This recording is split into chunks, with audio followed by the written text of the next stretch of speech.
तो दीप प्रज्वलित करो, प्रिया प्रीतम की आरती उतारो, भोग लगाओ और बैठ जाओ लेके माला, और 12-1 बजे रात तक नाम जप करो। सिद्ध योग है ये परम पवित्र समय माना जाए। इसमें जैसे जो अन्य सिद्धियां प्राप्त करते हैं, सबको रात में जगना होता है, वो उनको जागृत करते हैं।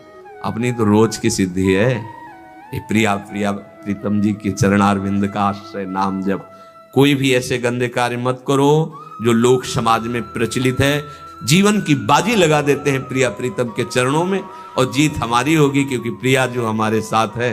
नागरी दास ही जन्म जितायो, बलिहारी बलिहारी। कोई भी ऐसा आचरण मत करो जो तुम्हारे सत्संग, तुम्हारे भजन में बाधक बन जाए। ये लोक व्यवहार, लोक मान्यताएं, इनको सत्य ना मानिए कि वो सब खेलते हैं, दीपावली के दिन हम भी खेलेंगे। क्या जीवन की बाजी, क्या प्रिया प्रीतम। हमें इस जन्म में प्रिया मेरे दीप महोत्सव का यही स्वरूप हो कि ज्ञान दीपक जल जाए, प्रेम दीपक जल जाए। ये असत आचरण कोई त्योहार होते हैं? ऐसे ये दीप प्रज्वलित आनंद महोत्सव है। भगवान रघुनाथ जी महाराज विजय प्राप्त करके आए, पूरी अयोध्या दीप हो। हम भगवान के हर अवतार की वंदना करते हैं, हम भारतवासी हर उत्सव मनाते हैं। ये भागवतिक उत्सव है, इसमें द्यूत कीड़ा आदि का कोई महत्व तो नहीं है। हम अपने प्रिया प्रीतम के साथ खेलें, हर त्योहार प्रिया प्रीतम से।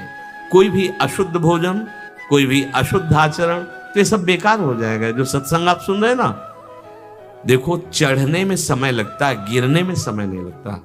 बनाने में समय लगता है, सालों लग गए हैं, और 2 दिन में ढहा के फेंक सकते, 1 दिन में भी ढह सकता है। ढहने में, पतित होने में देर नहीं लगती, चढ़ने में देर लगता है। इसलिए सबसे प्रार्थना है, त्योहार प्रिया प्रीतम की प्राप्ति। हमारा कोई भी त्योहार श्यामा श्याम से अलग नहीं होगा। हमारे श्यामा श्याम का श्रृंगार करो, विराजमान करो, दीपक जलाओ, आरती करो, भोग लगाओ, नाचो गाओ, सब प्रसन्न हो जाएंगे। सीधी बात समझो, मूल में जल चढ़ाने से सब डाल पत्ती सब जगह। जिते विनायक शुभ अशुभ बिघ्न करे नहीं कोई, क्योंकि अखिल कोटि ब्रह्मांड नायक परात्पर ईश की आराधना कर रहे हो, तो जितने भी विनायक है शुभ अशुभ, जो पे कृष्ण चरण मन अर्पित तो करिए का नवग्रह। अगर कृष्ण के चरणों में मन अर्पित कर दिया, फिर क्या। जिते विनायक शुभ अशुभ बिघ्न करे नहीं कोई, बिघ्न करे नहीं कोई, डरे कलिकाल कष्ट भय, हरे सकल संताप, हरस हरि नाम जपत जय। उसकी विजय होती है। हाँ, हमारे सब कुछ श्यामा श्याम है, इनको विराजमान करो, इनके श्रृंगार करो, दीप प्रज्वलित करो, भोग लगाओ, आरती करो, मंजीरा उठाओ, पद गायन करो, नाचो, शांति से बैठ जाओ, माला जप करो, जो मंत्र मिला सुनने वाले हैं। महाराज जी, आपके कुछ आशीर्वचन कि आज क्या सावधानियां रखें, क्या करें क्या ना करें महाराज जी? असल बात क्या है कि हम जैसे सत्संग में बोले थे आज कि जितने भी हमारे त्योहार होते हैं वो भागवतिक होते हैं। इनमें कोई ना कोई संबंध हमारे भगवान की लीलाओं से होता है। जैसे ये दीपावली है, तो अवध में भगवान श्री रामचंद्र जी, तो ये उत्सव मनाया गया। दीप, संपूर्ण अयोध्या दीप से प्रकाशित है। भगवान श्री राम 14 वर्ष वनवास के बाद अवध में जो है विराजमान हो रहे चक्रवर्ती सम्राट पद पे। तो ये अब इसे हम घर घर, हमें लगता है पूरे भारत में मनती होगी। सद्भावना तो है, पर हमको ये समझना पड़ेगा कि जैसे हम दीपावली उत्सव में जुआ आदि खेलने लगते हैं, लोग नहीं खेलने लगते कि भाई साल भर तो हम नहीं खेलते, पर दीपावली को तो खेलें। क्यों भाई? कहाँ लिखा हुआ है कि आप दीपावली को वो अपराध करें जिसमें कलयुग का वास रहता है, जिसमें बड़े बड़े धर्मात्माओं की भारी भारी विपत्तियां आई। धर्मराज युधिष्ठिर, महाराज नल, दमयंती, बड़े बड़े पावन चरित्र हैं महापुरुषों के। क्यों? द्यूत कीड़ा में कलयुग का निवास है। कलयुग शराब पीना, मांस खाना, पर स्त्री गमन करना, स्वर्ण चोरी करना, द्यूत कीड़ा करना। द्यूत माने जुआ खेलना। तो जैसे दीपावली को ज्यादा तो हमें ज्ञान नहीं, पर गांव में हमने देखा था कि जो लोग नहीं खेलते थे वो भी खेलते थे। आज हम दांव लगाएंगे, पर प्रभु से पूजन करो, अपने प्रिया प्रीतम का या भगवत विग्रह किसी का, और बैठ जाओ माला लेकर के। 12 बजे रात्रि तक खूब नाम मंत्र जप करो, बड़ा शुद्ध कई गुना बढ़ करके लाभ मिलता है। दीपक जला लो घी का, खूब गुरु मंत्र जपो, नाम जप करो, द्यूत कीड़ा आदि नहीं, ये सब आपको असत मार्ग में ले जाएगी। तो ये जो हमारा त्योहार है, इसका आंतरिक भी स्वरूप है। हमारे हृदय में भक्ति कर दीप प्रेम करी बाती, हमारे अंदर ज्ञान का प्रकाश। जैसे हम घर में दीपक जलाते तो अंधेरा जाता है ना, बाहर के अंधेरे जाने से हमारे हृदय का अंधकार तो नहीं मिटेगा ना, तो हमें हृदय का भी अंधकार नष्ट करना है। जब बाहर की दीपावली इतनी खुशी दे सकती है, तो अगर अंदर की दीपावली हो जाए तो कितना आनंद आ जाएगा। फिर तो हम आनंद सिंधु में डूब जाएंगे। कौन सा दीप अंदर जलाया जाता है? भक्ति का दीपक और प्रेम की बाती। अगर भक्ति का दीपक प्रेम की बाती हो जाए तो उस प्रकाश जो प्रकट होता है उसे ज्ञान कहते हैं। उस ज्ञान से ये जितनी भी चिंता, शोक, दुख, मृत्यु आदि का भय है, ये सब नष्ट हो जाएगा। आप शरीर नहीं हैं, आपका स्वरूप सच्चिदानंद है। किसी भी शस्त्र अस्त्र की ताकत नहीं कि आपको मार सके, और ये शरीर बच नहीं सकता, क्योंकि ये प्रकृति का है और ये मरेगा। जैसे ये बच्चा से कब जवान हुआ, कब बूढ़ा हुआ, आपको पता नहीं चला, ऐसे ही कब मृत्यु आ जाएगी आपको पता नहीं चलेगा, और शरीर छिन जाएगा। ये प्रकाश होता है अंदर। और जब ये बात पता चल जाती कि मैं कौन हूं, तो नाच पड़ता है आत्मानंद। यज ज्ञात्वा स्तब्धो भवति मत्तो भवति आत्मा रामो भवति। जिसको जान लेने पर वो शांत हो जाता है, वो मस्त हो जाता है, वो आत्मा राम हो जाता है। ये आई दिवाली अंदर की। तो ये भक्ति कर दीप और प्रेम कर बाती किसी बाजार में नहीं मिलती है।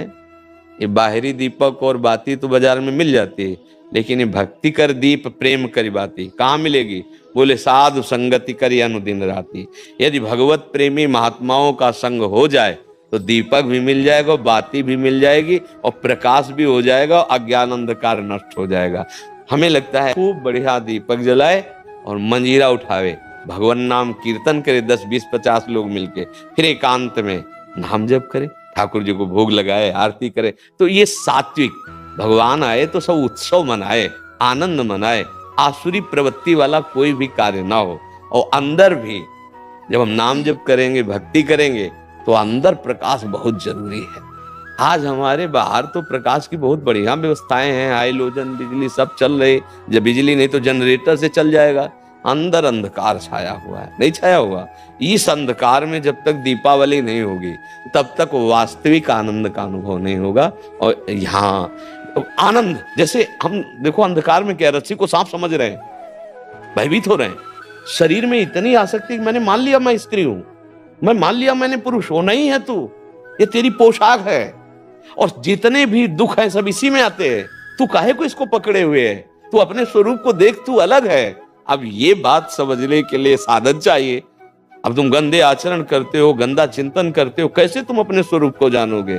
तो यही ज्ञान प्रकाश, यही ज्ञान हो जाए कि मैं भगवान का अंश हूं, जैसे भगवान कहते हैं ममैवांशो, और भगवत प्राप्ति करना मेरा परम धर्म है।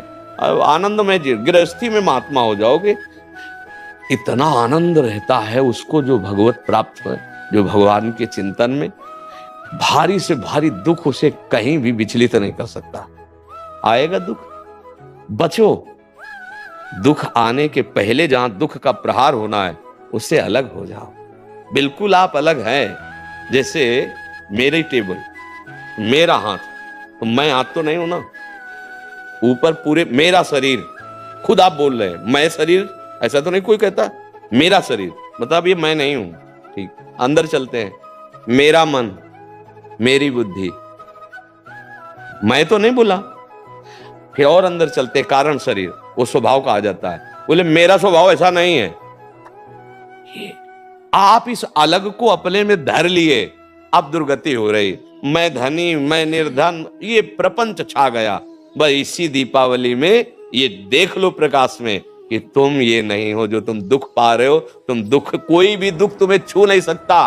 आनंद सिंधु का बच्चा आनंद सिंधु है। ईश्वर अंश जीव अविनाशी, चेतन अमल सहज सुख राशि। मुझे तो लगती यही दीपावली हमारे हृदय में भी जलनी चाहिए। बाहर सावधानी पूर्वक नाम जप करें, अच्छे भोग प्रभु को लगावें, ये उद्दंडता वाले कार्य, जुआ खेलना, ये सब ऐसे कार्य ना करें। और अंदर की दीपावली जलाने की भी एक बार कोशिश करें। अगर जल गई तो जन्म मृत्यु रूपी भय से मुक्त हो जाओगे। और ये शरीर केवल इसीलिए मिला है, नहीं तो भटकना ही भटकना है हमारी। महर्षि जी, एक विशेष पर्व पे आपने किसी को बोला था कि आज ऐसा पर्व है, आज से दृढ़ निश्चय करो कि आज से मैं ये व्यसन छोड़ दूंगा।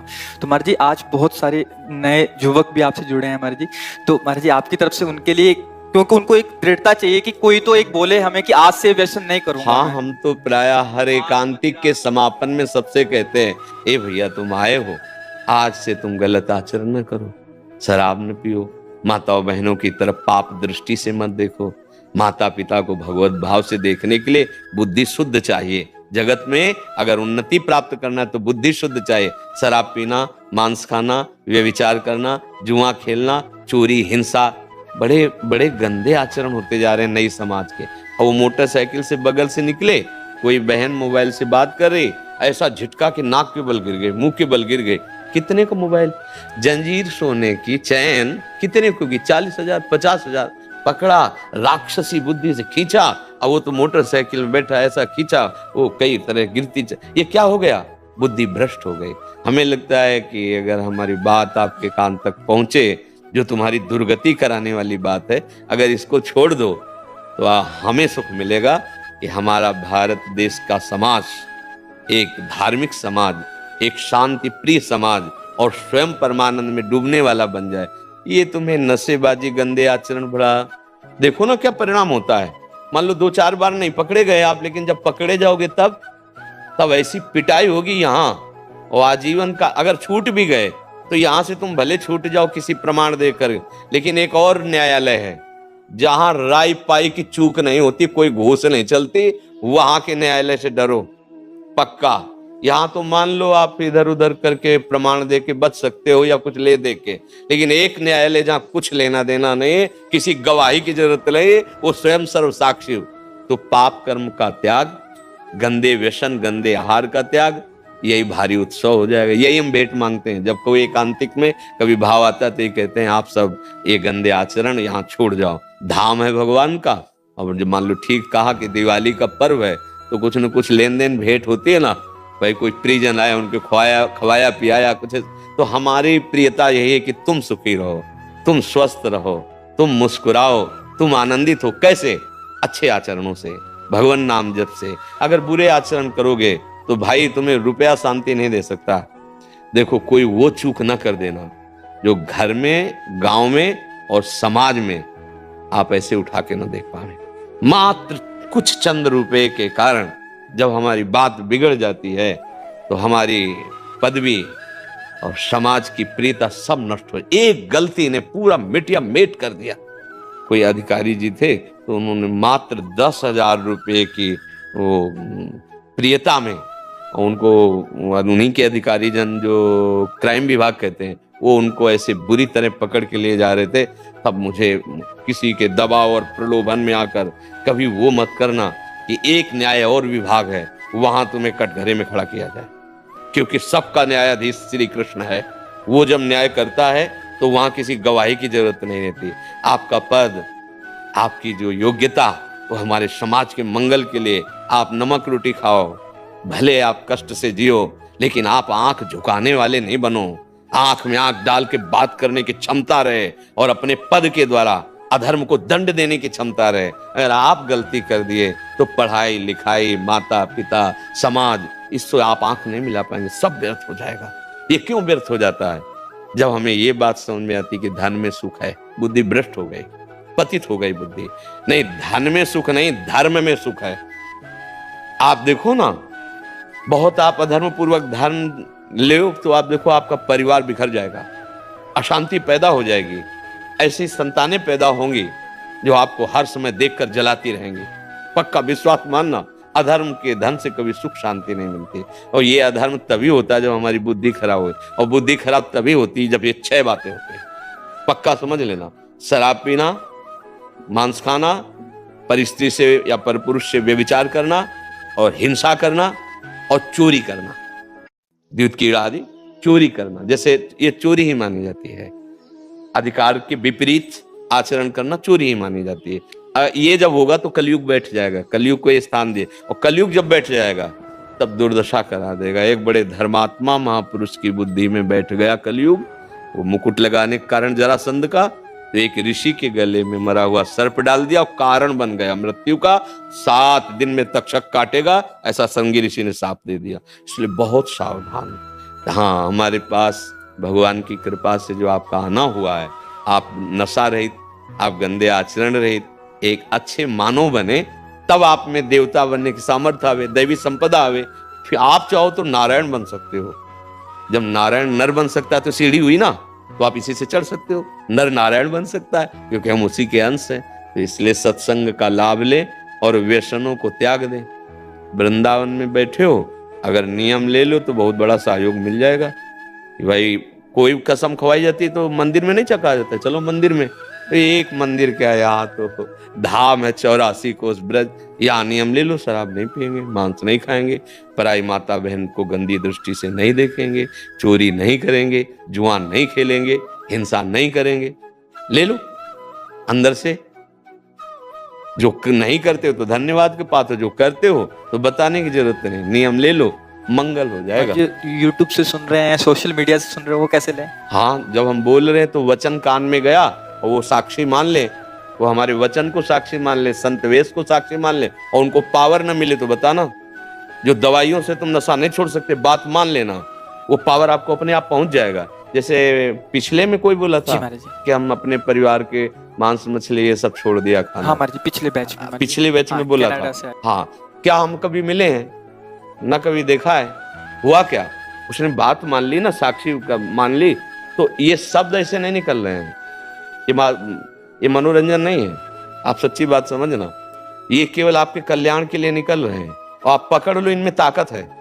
जैसे आपसे कह दे कि आज से शराब ना पीना, आप नियम ले लें, तो आपकी जो दिक्कत होगी छोड़ने की, वो आपको पावर मिल जाएगा। क्योंकि भगवान छुड़वाना चाहते हैं ना तो सामर्थ्य भी देते हैं। ये केवल ढांचा भर है, काम उन्हीं का हो रहा है, वो ही कर रहे हैं। अगर वो ना करें तो इस ढांचे में बोलने की सामर्थ्य नहीं, आप सच्ची समझ लेना। ये दिमाग जो काम कर रहा है हमारा नहीं कर रहा है, शरीर का। हाँ, ये श्री कृष्ण का कर रहा है, ध्यान रखा। ये तो वो तो अपार सामर्थ्यशाली है। हाँ, ये शराब मत पीना, मत पियो, आप देखो आप में सामर्थ्य आ जाएगी। आप ये वचन पकड़े रहना, जहां भी होगे वहीं श्री कृष्ण है। जहां भी कोई कण हो, कोई क्षण ऐसा नहीं जो श्री कृष्ण से अलग हो। हर समय तुम्हारे